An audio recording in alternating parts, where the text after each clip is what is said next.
ഇന്നൊരു day in my life video ആയിട്ടാണ് വന്നിരിക്കുന്നത്. അപ്പം നമ്മൾ കണ്ടിട്ട് കുറേ ദിവസമായല്ലോ. ഇവിടുത്തെ വിശേഷങ്ങൾ, ഇവിടെ ഇപ്പം വിൻ്ററാണ്, സ്നോ സ്റ്റോം ഒക്കെ ആയിരുന്നു. മിക്ക ദിവസങ്ങളിലും മഞ്ഞ് വീഴുന്നുണ്ട്, നല്ല തണുപ്പൊക്കെ ആയിട്ടിരിക്കുകയാണ്. അതേസമയം വീട്ടിൽ മക്കൾക്ക് 2 പേർക്കും കോവിഡ് പോസിറ്റീവായി. ഇപ്പം എല്ലാം ബാക്ക് ടു നോർമലായി. മോള് സ്കൂളിലൊക്കെ പോയി തുടങ്ങി. ഇവിടെ ഡിസംബർ തൊട്ട് മാർച്ച് വരെയാണ് വിൻ്റർ. അപ്പോൾ ഈ ഒരു സമയത്ത് എല്ലാ മരങ്ങളും ഇങ്ങനെ ഉണങ്ങി കരിഞ്ഞു നിൽക്കും. പിന്നെ പുല്ലൊക്കെ ഇങ്ങനെ മഞ്ഞ് വീണ് കിടക്കുന്നതുകൊണ്ട് പുല്ലൊന്നും കാണാൻ പറ്റത്തില്ല. അതൊക്കെ കുറേ നശിച്ചു പോവും. നിങ്ങൾ സമ്മറിൽ എൻ്റെ വേറൊരു ഡേ ഇൻ മൈ ലൈഫിൽ ഞാൻ മാൻ വരുന്നത് കാണിച്ചിട്ടില്ലേ? അപ്പോൾ അതുങ്ങൾ രാത്രിയിൽ വന്നിട്ട് ഭക്ഷണം കഴിക്കുന്നത് ഈ ഒരു ഇലകളാണ്. അപ്പോൾ ഇതിൽ മാത്രം എല്ലാ സീസണിലും ഇതുപോലെ പച്ച നിറത്തിൽ ഈ ഇലകൾ കാണും. അപ്പോൾ എല്ലാ ദിവസവും രാത്രിയിൽ അത് വന്നിങ്ങനെ കഴിക്കും. അപ്പം വീഡിയോ ഫുള്ളായിട്ട് കാണണം. അപ്പം നമുക്ക് രാത്രിയിൽ അത് ഞാൻ കാണിച്ചു തരാം. ഇന്നിപ്പോൾ ബ്രേക്ക്ഫാസ്റ്റിന് ദോശയും ചമ്മന്തിയാണ്. അപ്പം ഞാൻ 2 ദിവസത്തേക്കുള്ള മാവൊക്കെ അരച്ചു വെച്ചിട്ടുണ്ടായിരുന്നു. ഇത് കാസ്റ്റ് അയണിൻ്റെ ഒരു ഗ്രിഡിലാണ്. അപ്പോൾ ഇതുള്ളതുകൊണ്ട് പെട്ടെന്ന് തന്നെ പണി തീരും. ഒരേ സമയം നമുക്ക് 2 എണ്ണം ചുട്ടെടുക്കാം. പിന്നെ ഈ തണുപ്പ് സമയം ആയതുകൊണ്ട് നമ്മൾ ആഹാരമൊക്കെ ഉണ്ടാക്കുന്നത് ചൂടോടെ തന്നെ കഴിച്ചു പോകണം. ഇല്ലെങ്കിൽ അത് വേഗം അങ്ങ് തണുത്ത് പോവും. പിന്നെയും നമ്മൾ ചൂടാക്കി എടുക്കേണ്ടതായിട്ട് വരും. ദോശയൊക്കെ നമ്മൾ ചൂടോടെ കഴിച്ചില്ലെങ്കിൽ അത്രയ്ക്ക് ഒരു ടേസ്റ്റ് ഉണ്ടാകത്തില്ല. അപ്പോൾ ഇത് റെഡി ആകുന്നതനുസരിച്ച് ഓരോരുത്തരായിട്ട് അങ്ങ് കഴിക്കുവാണ്. അല്ലാതെ എല്ലാവരും കൂടെ ഒരുമിച്ചിരുന്ന് കഴിക്കാനായിട്ട് വെയിറ്റ് ചെയ്യത്തില്ല. ഇരുമ്പിൻ്റെ ദോശക്കല്ലിൽ ഉണ്ടാക്കുമ്പോഴാണ് ദോശയ്ക്ക് നല്ല ഒരു നിറവും നല്ലൊരു ടേസ്റ്റൊക്കെ വരുന്നത്. ദോശമാവിൻ്റെ റെസിപ്പി അതുപോലെ ഈ തേങ്ങാ ചമ്മന്തിയുടെ റെസിപ്പിയൊക്കെ നമ്മുടെ ചാനലിൽ ഓൾറെഡി പോസ്റ്റ് ചെയ്തിട്ടുള്ളതാണ്. ഇത് ഞാൻ അപ്പൂസിനെ പറ്റിക്കാൻ വേണ്ടി ദോശമാവ് ഇങ്ങനെ സ്പൂണിൽ കോരി ഒഴിച്ചുണ്ടാക്കിയതാണ്. അപ്പോൾ ഈ മോന് കോവിഡ് വന്നതിന് ശേഷം നല്ല തൊണ്ടവേദനയും ഇതൊക്കെ ഉള്ളതുകൊണ്ട് വെള്ളം ഇറക്കാനും ഒക്കെ പ്രശ്നമായിരുന്നു. അപ്പോൾ ആഹാരം ഒന്നും കഴിക്കത്തില്ലായിരുന്നു. ഞാനിങ്ങനെ തേങ്ങാവെള്ളം ഡ്രോപ്പറിലാക്കി കൊടുക്കുമായിരുന്നു ചെയ്തത്, കുറച്ച് ഹൈഡ്രേറ്റഡ് ആയിട്ടിരിക്കാൻ വേണ്ടിയിട്ട്. അപ്പോൾ അങ്ങനെ അങ്ങ് പേടിച്ചു പോയി. ആൾ ഈ തൊണ്ടവേദന വന്നിട്ട് ഒന്നും ഇഷ്ടമുള്ള സാധനം പോലും ഇങ്ങനെ ഇറക്കാതായി. അപ്പം ഈ ദോശ നമ്മളിങ്ങനെ മുഴുവനത്തേക്ക് കൊടുത്തു കഴിഞ്ഞാൽ അത് കളിച്ചങ്ങ് കളയും. അപ്പം ഞാൻ ഇങ്ങനെ ആക്കി കൊടുത്തപ്പോൾ എന്തായാലും അത് കഴിച്ചു. അതിനുശേഷം ഇതുപോലെ ഒന്നും കഴിക്കാത്ത ദിവസമൊക്കെ ആണെങ്കിൽ ദോശമാവ് വെച്ച് ഞാൻ ഇതുപോലെ ഒന്ന് ഉണ്ടാക്കി കൊടുക്കും. ഇപ്പം പിന്നെ വലിയ ദോശ ഇങ്ങനെ മുറിച്ചിട്ടാണ് കൊടുക്കാറ്. ഞാൻ ഈ വീഡിയോ എടുത്ത ദിവസം -16 ആണ്. അപ്പോൾ താഴെ അരഞ്ചേട്ടൻ സ്നോ ഷവലിംഗ് ഒക്കെ ചെയ്ത് ഡ്രൈവേ ഒക്കെ ക്ലീൻ ചെയ്തുകൊണ്ടിരിക്കുകയാണ്. അപ്പോൾ എന്തെങ്കിലും ഒരു അത്യാവശ്യം വന്ന് നമുക്ക് കാർ എടുത്ത് പുറത്ത് പോകണമെങ്കിൽ ഡ്രൈവേ എപ്പോഴും ക്ലീൻ ആക്കി ഇടണം. പിന്നെ കമ്മ്യൂണിറ്റിക്ക് ഉള്ളിലുള്ള റോഡും മെയിൻ റോഡെല്ലാം അവർ എപ്പോഴും ക്ലീൻ ചെയ്യും. നമ്മുടെ ഫ്രണ്ടിലുള്ള ഡ്രൈവേ നമ്മൾ സ്വന്തമായിട്ട് ക്ലീൻ ചെയ്യണം. നമ്മൾ ഈ കോവിഡൊക്കെ വന്നു കഴിയുമ്പോൾ കുറച്ച് ന്യൂട്രീഷ്യസ് ആയിട്ടുള്ള ഫുഡ് കഴിക്കണം. അപ്പം ഞാൻ ചെറുപയറിട്ടൊരു കഞ്ഞി അമ്മൂസിന് വെച്ച് കൊടുക്കുമായിരുന്നു. അപ്പോൾ ഇന്ന് ഞാൻ ഉച്ചയ്ക്ക് എല്ലാവർക്കും വേണ്ടിയിട്ട് അതാണ് ഉണ്ടാക്കുന്നത്. അപ്പോൾ അതെങ്ങനെയാണെന്ന് നോക്കാം. ഒരു പ്രഷർ കുക്കറിലേക്ക് 1 ടീസ്പൂൺ നെയ്യ് ഒഴിച്ചു കൊടുക്കാം. നെയ്യ് ഒന്ന് ചൂടായി കഴിയുമ്പോൾ 1 ക്യാരറ്റും 3 ചുവന്നുള്ളി 2 അല്ലി വെളുത്തുള്ളി ചെറുതായി അരിഞ്ഞൊന്ന് ഇട്ട് കൊടുക്കാം. അതൊന്ന് യോജിപ്പിച്ചിട്ട് അതിലേക്ക് കഴുകി വൃത്തിയാക്കിയ 1 കപ്പ് പൊടിയരി, 1/2 കപ്പ് നുറുക്കിയ ചെറുപയറും കൂടി ഇട്ട് കൊടുക്കാം. അതിലേക്ക് ഒരു 1/4 ടീസ്പൂൺ അല്ലെങ്കിൽ 1/2 ടീസ്പൂൺ ജീരകപ്പൊടിയും 1/4 ടീസ്പൂൺ മഞ്ഞൾപ്പൊടിയും ആവശ്യത്തിനുള്ള ഉപ്പും കൂടെ ചേർത്തൊന്ന് യോജിപ്പിച്ചെടുക്കാം. ചെറുപയർ ഫ്രൈ പാനിലിട്ട് ഒന്ന് ചൂടാക്കിയിട്ട് മിക്സിയുടെ ജാറിലിട്ടൊന്ന് നുറുക്കിയെടുത്താണ്. പൾസ് മോഡിലിട്ട് 1-2 വട്ടം ഒന്ന് കറക്കിയിട്ട്. അപ്പോൾ അതങ്ങനെ സൂക്ഷിച്ചു വെച്ചാൽ നിങ്ങൾക്ക് ഇങ്ങനെ പരിപ്പ് കറി വെക്കാനും അല്ലെങ്കിൽ ഇതുപോലെ കഞ്ഞി വെക്കാനും ഒക്കെ ഉപയോഗിക്കാം, ചെറിയ കുട്ടികളൊക്കെ ഉള്ള വീട്ടിലെ.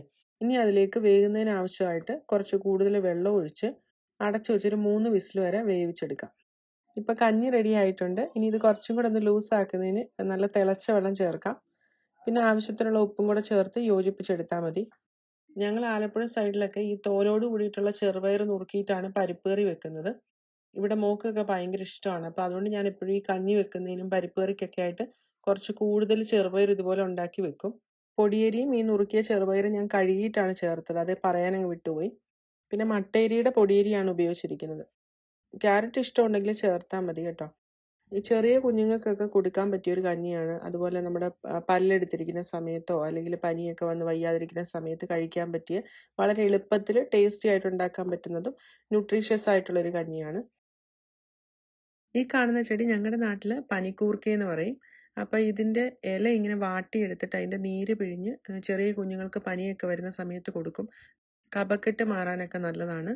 അപ്പം നിങ്ങളുടെ നാട്ടിൽ ഇതിനെന്താ പേര് പറയുന്നതെന്നൊന്ന് കമൻറ്റ് ചെയ്യണം. ഇതിന് വേറെ എന്തെങ്കിലും ഗുണങ്ങളുണ്ടെങ്കിൽ അതും ഒന്ന് കമൻറ്റ് ചെയ്യണം കേട്ടോ, അറിയാൻ വേണ്ടിയിട്ടാണ്.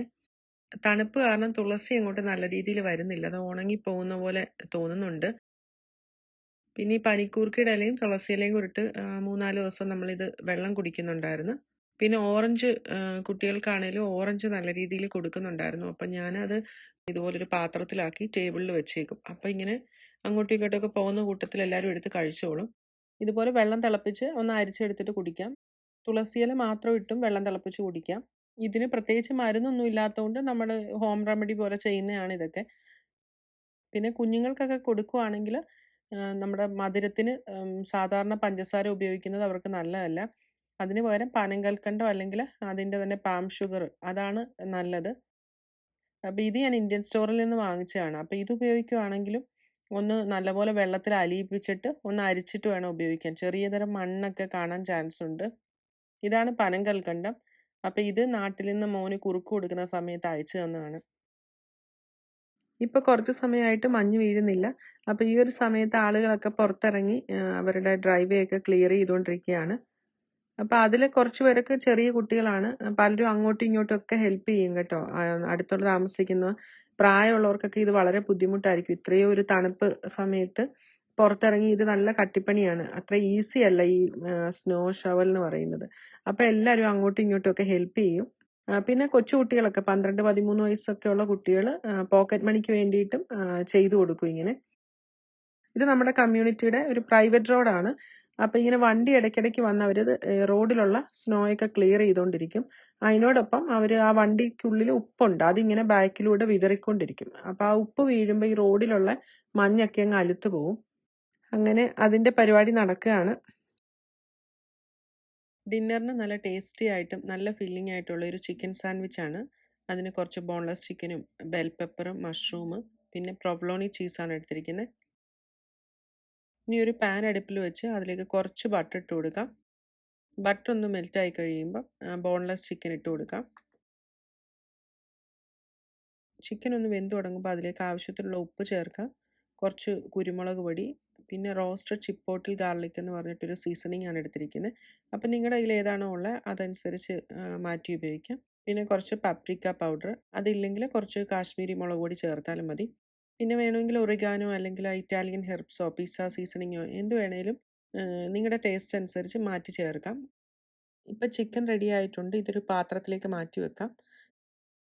ഇനി ആ സെയിം പാനിൽ കുറച്ച് ബട്ടർ ഇട്ടിട്ട് അരിഞ്ഞു വെച്ചിരിക്കുന്ന മഷ്റൂം ചേർത്തിളക്കാം. ഇനി മഷ്റൂം ഒന്ന് ആയി കഴിയുമ്പോൾ അതിലേക്ക് അരിഞ്ഞു വെച്ചിരിക്കുന്ന 3 കളർ ബെൽ പെപ്പർ എടുത്തിട്ടുണ്ട്, അതും കൂടെ ചേർക്കാം. ബെൽ പെപ്പർ എന്ന് പറയുന്നത് നമ്മുടെ ക്യാപ്സിക്കം, ഇവിടെ അതിന് ബെൽ പെപ്പർ എന്നാണ് പറയുന്നത്. അപ്പോൾ ഈ മഷ്റൂമും ഈ ക്യാപ്സിക്കവും ഒക്കെ വളരെ ഹെൽത്തി ആയിട്ടുള്ള വെജിറ്റബിൾസ് ആണ്.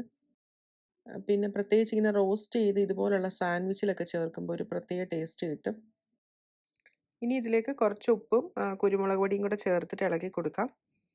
നല്ലപോലെ ഒന്ന് യോജിച്ച് കഴിയുമ്പം വേവിച്ച് വെച്ചിരിക്കുന്ന ചിക്കനും കൂടെ ചേർത്ത് നല്ലപോലെ മിക്സ് ചെയ്തെടുക്കാം. ഇനി ഇതെല്ലാം കൂടെ ഒരു 3-4 മിനിറ്റ് വഴറ്റി നല്ല റോസ്റ്റ് ചെയ്തെടുക്കാം. ഇപ്പോൾ ഇതായിട്ടുണ്ട്. ഇനി ഇതിന് മുകളിലേക്ക് കുറച്ച് ചീസ് ഇട്ട് കൊടുക്കാം. അപ്പം ഞാനിവിടെ പ്രൊവ്ലോണി ചീസാണ് എടുത്തിരിക്കുന്നത്. ഒരു ഇറ്റാലിയൻ ചീസാണ്, നല്ല ഫ്ലേവറുള്ള. ഇതില്ലെങ്കിൽ നമുക്ക് മൊസറല്ലയോ വേറെ ഏതെങ്കിലും ഇഷ്ടമുള്ള ചീസ് ഉപയോഗിക്കാം. പക്ഷേ ഇതിൻ്റെ ഒരു മെയിൻ ടേസ്റ്റ് എന്ന് പറയുന്നത് ഈ പ്രൊവ്ലോണി ചീസാണ്. അപ്പോൾ ഇതൊന്ന് മെൽറ്റ് ആകുന്നതിന് വേണ്ടിയിട്ട് അടച്ചു വെക്കാം. അപ്പോൾ ഈ സമയം കൊണ്ട് നമുക്കിത് വെക്കാനുള്ള ഹോഗി റോളൊന്ന് ബട്ടറിൽ ടോസ്റ്റ് ചെയ്തെടുക്കാം. ഹോഗി റോൾ എന്ന് പറയുന്നത് നമ്മുടെ ഹോട്ട് ഡോഗ് ബണ്ണിനേക്കാളും നല്ല വലിപ്പമുണ്ട്. ഒരു സബ്വേ ഫുഡ് ലോങ്ങിൻ്റെ പകുതി വലിപ്പം വരും. അപ്പോൾ ഇതൊരു ഒരെണ്ണം തന്നെ ഹെവിയാണ്. 1-2 ഒക്കെ മാക്സിമം കഴിക്കാൻ പറ്റും, അത്ര ഹെവിയാണ്. ഇപ്പോൾ ആ ചീസെല്ലാം നല്ലപോലെ മെൽറ്റ് ആയിട്ടുണ്ട്. ഇനി നമുക്ക് ആ ടോസ്റ്റ് ചെയ്തെടുത്ത റോളിനുള്ളിലേക്ക് വെച്ച് സെർവ് ചെയ്യാം. അപ്പം നമ്മൾ ഈ നോൺ സ്റ്റിക്ക് പാത്രത്തിൽ വെക്കുന്നതിനേക്കാളും കാസ്റ്റ് അയണിൽ വെക്കുമ്പോഴാണ് ഇതുപോലൊക്കെ റോസ്റ്റ് ചെയ്തെടുക്കുമ്പോൾ ഒരു പ്രത്യേക ടേസ്റ്റ് കിട്ടുന്നത്. അല്ലെങ്കിൽ നമുക്ക് അവനുള്ളിൽ ഒരു വലിയ ട്രേയിൽ ഈ റോളെല്ലാം ബട്ടർ തേച്ച് നിരത്തി വെച്ച് അതിന് മുകളിലേക്ക് ഈ ഫില്ലിങ്സും വെച്ച് ചീസ് സ്ലൈസും ഇട്ടിട്ട് ഒരു 5-10 മിനിറ്റ് ബേക്ക് ചെയ്തെടുത്താൽ മതി. അതാണ് കുറച്ചും കൂടെ നല്ലത്, എളുപ്പത്തിൽ പണിയും കഴിയും. ഇത് നല്ല ടേസ്റ്റുള്ള ഒരു സാൻഡ്വിച്ചാണ്. അപ്പോൾ ഇതിൻ്റെ സീസണിങ് മാറ്റി പല രീതിയിൽ നമുക്ക് ഉണ്ടാക്കാൻ പറ്റും. അങ്ങനെ നമ്മുടെ ഡിന്നറൊക്കെ കഴിഞ്ഞു. ഇപ്പോൾ വൈകിട്ട് ഒരു 7:45 ആയിട്ടുണ്ട്. അപ്പോൾ എനിക്ക് ആ പാത്രങ്ങൾ കുറച്ച് കാസ്റ്റ് അയൺ ഒക്കെ ആയതുകൊണ്ട് അതെല്ലാം കഴുകി വെക്കണം. അപ്പോൾ അത് ഡിഷ് വാഷറിലൊന്നും വെക്കാൻ പറ്റത്തില്ല. അതെല്ലാം കഴിഞ്ഞ് ഇനിയിപ്പോൾ സ്റ്റൗ ഒന്ന് ക്ലീൻ ചെയ്യണം. അപ്പോൾ ഇന്ന് വലിയ ഇങ്ങനെ അഴുക്കാകുന്ന കുക്കിംഗ് ഒന്നും ഇല്ലായിരുന്നു. അതുകൊണ്ട് എളുപ്പത്തിൽ തന്നെ കഴുകാം. അപ്പം ഞാൻ മെത്തേഡിൻ്റെ ഒരു ആൻറ്റി ബാക്ടീരിയൽ ഓൾ പർപ്പസ് ക്ലീനറാണ് എടുത്തിരിക്കുന്നത്. ഇത് വെച്ചിട്ട് ഒന്ന് സ്പ്രേ ചെയ്ത് വല്ല മൈക്രോ ഫൈബറിൻ്റെ തുണിയോ അല്ലെങ്കിൽ കിച്ചൺ ടവൽ ഉപയോഗിച്ചിട്ട് ഇനി ക്ലീൻ ചെയ്തെടുത്താൽ മതി. ഇതൊരു പ്ലാന്റ് ബേസ്ഡ് പ്രോഡക്റ്റ് ആണ്. നമ്മുടെ കുക്കിംഗ് ഒക്കെ കഴിഞ്ഞിട്ട് രാത്രിയിൽ തന്നെ സ്റ്റൗവും സിങ്കും ഒക്കെ ക്ലീൻ ചെയ്ത് പാത്രങ്ങളൊക്കെ കഴുകി വെച്ചിട്ട് കിടന്നു കഴിഞ്ഞാൽ രാവിലെ നമുക്ക് എളുപ്പമായിരിക്കും. ഒരു പോസിറ്റീവ് വൈബായിരിക്കും കിച്ചണിൽ കയറുമ്പോൾ തന്നെ.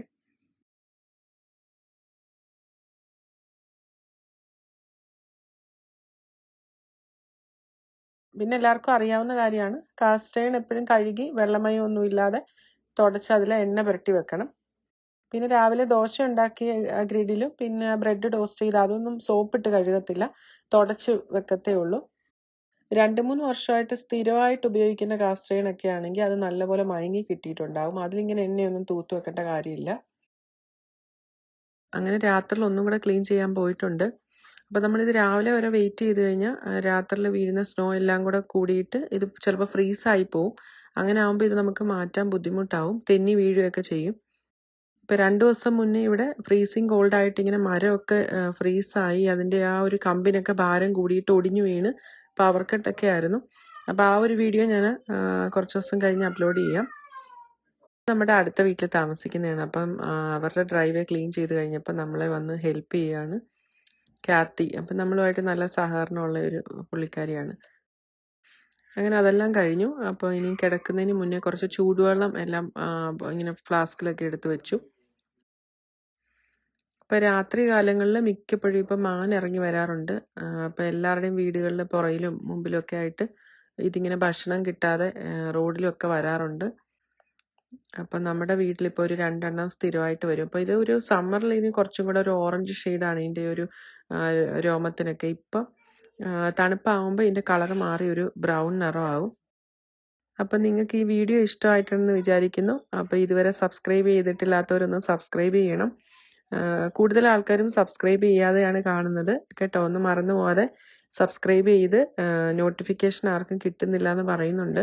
അപ്പോൾ ആ ബെല്ലൈക്കൺ എനേബിൾ ചെയ്യണം. ഇനി മറ്റൊരു നല്ല വീഡിയോ ആയിട്ട് വീണ്ടും കാണാം.